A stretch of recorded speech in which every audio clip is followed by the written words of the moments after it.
morning. My name is Sheen Hasmi. Good morning. My name is Sadaf Sheikh. I am from class 5th and our school name is Marol Municipal Urdu School. ये हमारे science teacher हैं. इनका नाम अब्दुल गफ्फार हनफी है. ये हमारी principal Saira काजी हैं.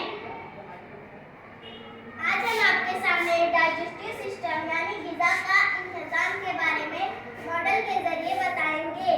ये अमल मुंह से शुरू होकर मगज पर खत्म होता है. इस निज़ाम में ग़िज़ा की नाली, मैदा, छोटी आंत, बड़ी आंत जैसे आज़ा हिस्सा लेते हैं.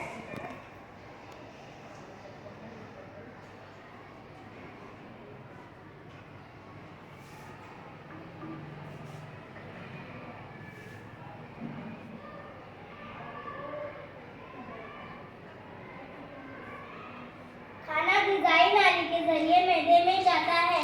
वहाँ पर हाज़मी अमल होकर ये छोटी आंत में दाखिल हो जाता है. छोटी आंत की लंबाई 7 मीटर होती है.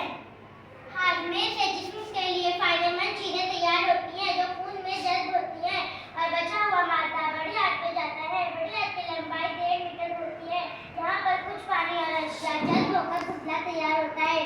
फुसला हमारे मस्तिष्क में जमा होकर मगज के जरिए बाहर खारिज होता है. शुक्रिया. Thank you.